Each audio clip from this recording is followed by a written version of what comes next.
once again, my fellow Star Trek fans. I'd like to welcome you to another video. And this is going to be Star Trek, but it's going to be involving Star Trek The Next Generation. In light of Star Trek Picard and the series finale, we had seen the glorious U.S.S. Enterprise NCC-1701-D. She made a wonderful comeback. I think I want to show you one of my models of the Enterprise D. Now, I've showed you this before, but this is going to be much better, higher definition, and it's going to be a better quality video. And there's a bunch of things that I have that I want to make new videos on, because the video is going to be that much better. But what I want to show you guys today is from Aoshima, and this is the Star Trek U.S.S. Enterprise NCC-1701-D. You can see Captain Picard, and this is 1/2000 scale, and it's the Enterprise D. Now, I was lucky enough to get this one when it first came out for under $200, and to my surprise, I had actually got it. It was still in the plastic wrap. Now, I did take the cut the side of the plastic wrap so I could take it out and show you guys. Plus, I wanted to make sure to take the batteries out. So what I think I'm going to do is, because this box is kind of big, we got more room at the desk. So I want to take it over to the desk where there's more light and there's more room, and I'll show you guys the beautiful U.S.S. Enterprise NCC-1701-D from Aoshima.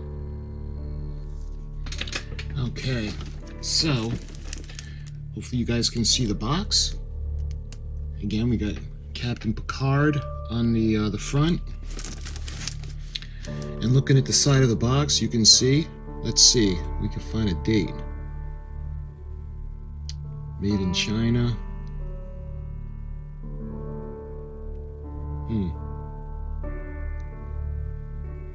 Aoshima. Maybe it's on the other side. So their website is aoshima.bk.co.jp. And this is 1/2000 scale. Looking at the side of the box, you can see it's got a picture of the model. And the model, there were two versions of this. One is the gray, and another one is the film version. That's more kind of like a bluish, and I'll get into that later. And this is number 087138-15800. And I believe both sides are the same. Yep. And looking at the other side of the box, or the top, you can see it comes with a little shuttlecraft.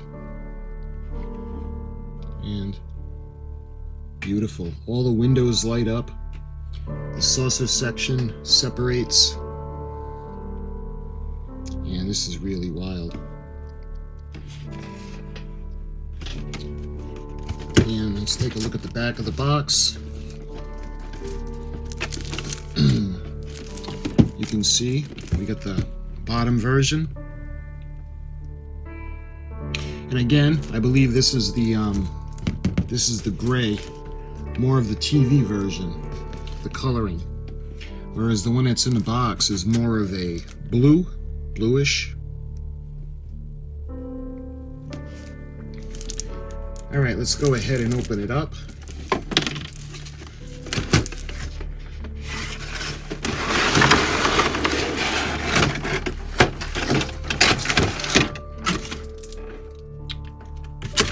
All right, let's put this, let's see, hopefully we're gonna have room for the box, for a backdrop. Okay, let's check this out. We got, I don't know if this is a warranty card or not, but again, it's in Japanese.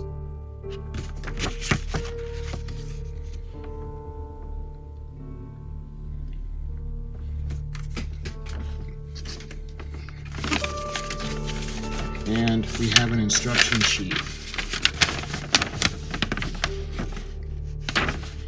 Again, this is all in Japanese. It's got the caution, recommendations, and the safety warnings. And I think there's the Aoshima company info. And you can see we have the secondary hull.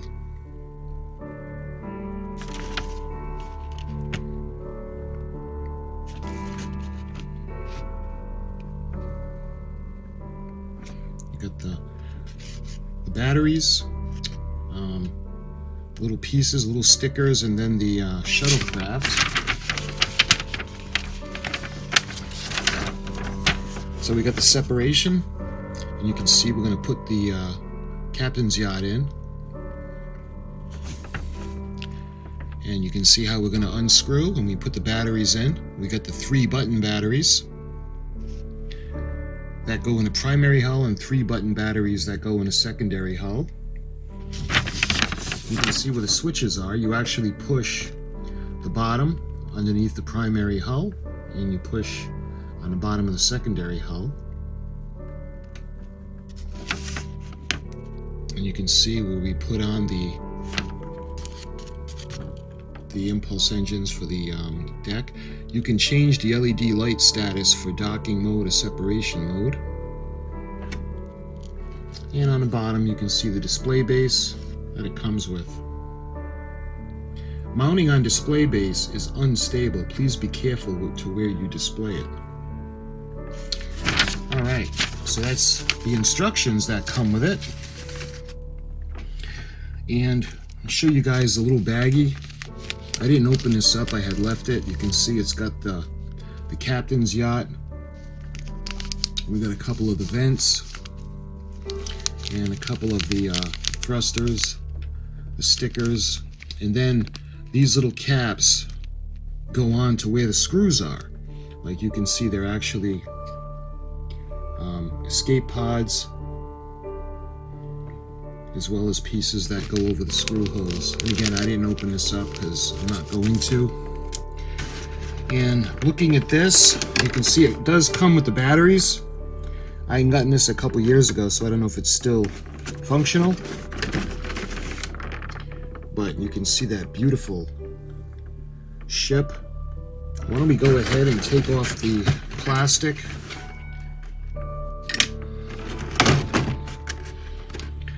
Alright, so I'm going to take the pieces out, and I'm going to put them on a desk for now. Now, I should point out at this time, guys, that they also do a version of the Yamato in this. And if you think this one is hard to find, trying to find the Yamato is near impossible. The ones on eBay are just so ridiculously priced. We're looking at north of $1,000 for the ones that I found. All right, let me get the batteries out.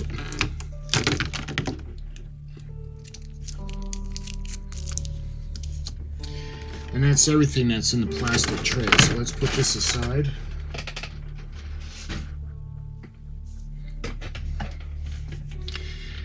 All right, let's take a look at the base. You can see where the ship is going to be supported, where the secondary hull would go and the primary hull, and you can see hopefully you can read that, U.S.S. Enterprise plaque. Let's see, Galaxy class, Starfleet Registry NCC-1701, Utopia, Planitia Fleet Yards on Mars.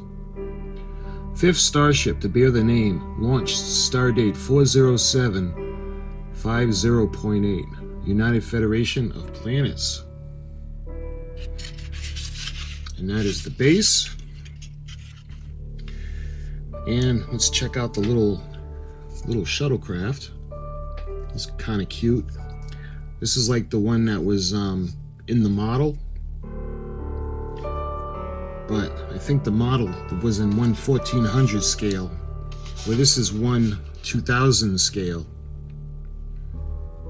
But look at the detail on that. And again, this is the blue one. It's got the bluish hue as seen in Generations. I like this one better than the gray one, so I was happy to get this one. Anyway, I got off track for a second. We're still looking at the shuttlecraft. NCC-1701-D shuttlecraft. And this is the Elbaz in Shuttlepod 05 from the U.S.S. Enterprise.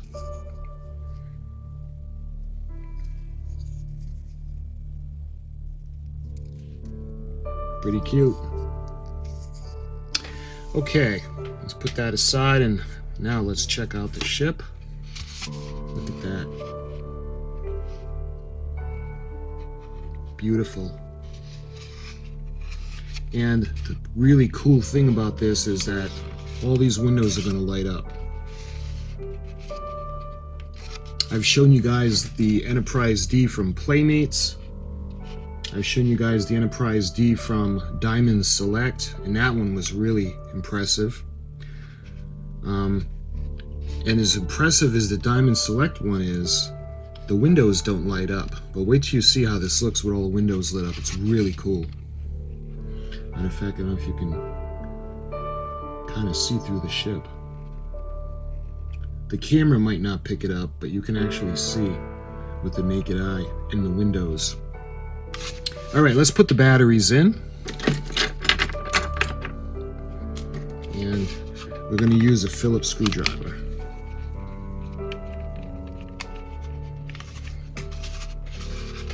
And they go in like so. All right, let's hold off on that for now. And let's put the cover back on.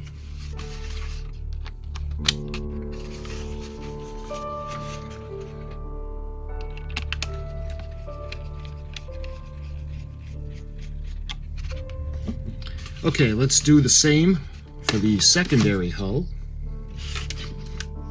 And for the secondary hull, it's right there.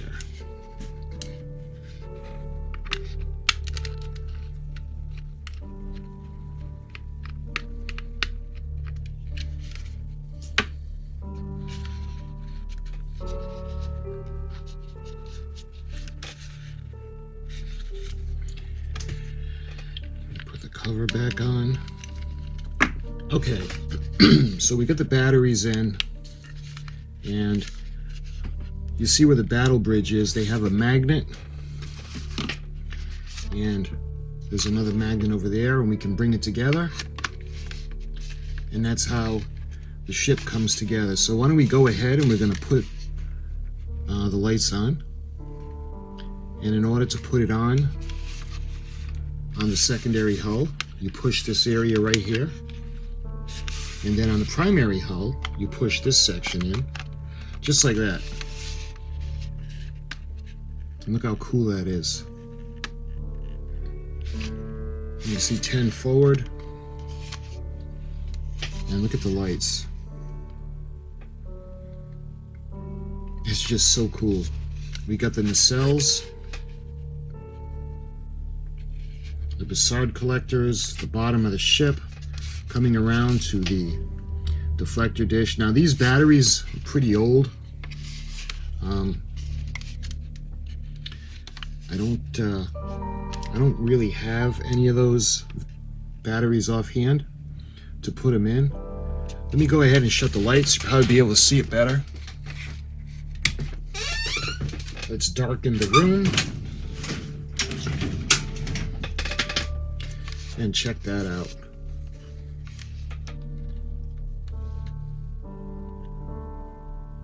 Even the sides, let's see if the camera can pick it up. The thrusters on the sides. Nice. And you can see the saucer pylon. The camera's not going to pick it up. The saucer pylon, you can see the windows are kind of lit.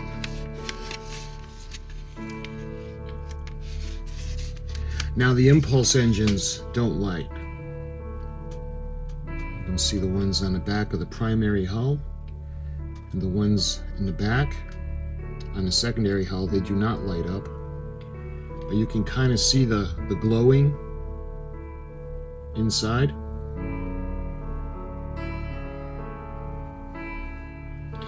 You can See the bottom of the aft end of the ship.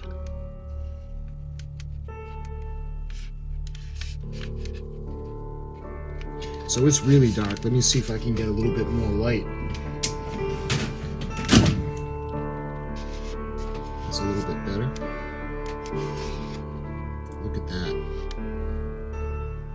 This is just so cool.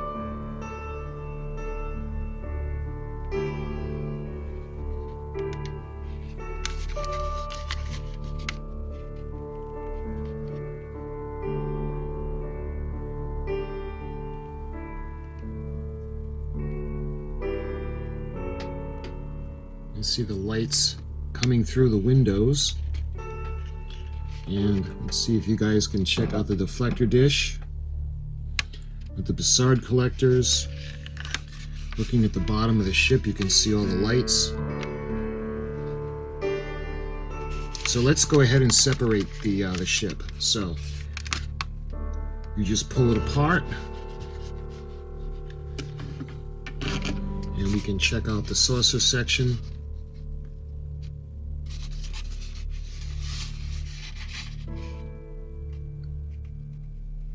It's just so cool looking.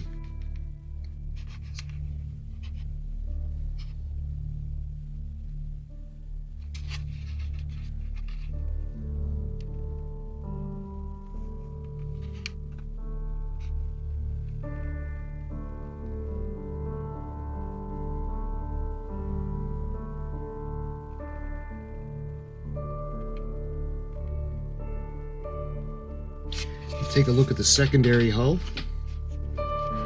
So I wanted to show you guys the deflector a little bit closer. We got the deflector dish. You can see the Bussard collectors and the nacelles.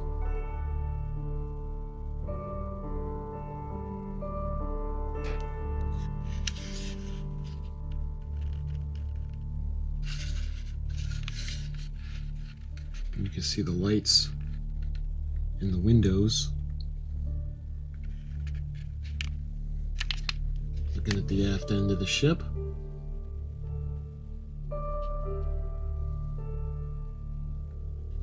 Alright, let's reconnect the ship. You guys remember in the pilot episode, Encounter at Farpoint, Commander Riker, his first task, his first officer, was to manually reconnect the saucer section to the star drive, and he did so flawlessly. Well, of course, he's Commander Riker.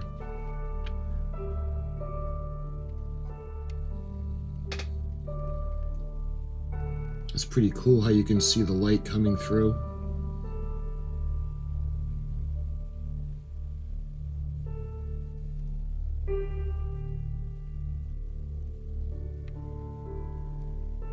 All right, let's check it out. We can put it on the base. All right, let's take a look at her. That beautiful blue, just like in Star Trek Generations. Now, if you guys notice, not all the windows are open or clear, because when it comes to the filming model, not all the windows were on. There were some rooms that weren't being used, you know, things like of that nature, but not all of them were lit. And you can see the secondary hull. And this video is going to come out a lot better because when I did a few the first time, I was using the camcorder, and this one's going to be much better definition. It's going to look a lot better in this video. Plus, with all the Enterprise D hysteria through Picard, and rightfully so, she's a beautiful ship. I figured I would show you guys this model again from Aoshima. Again, this is the blue. It's got the blue hint from the movie Generations as opposed to the gray.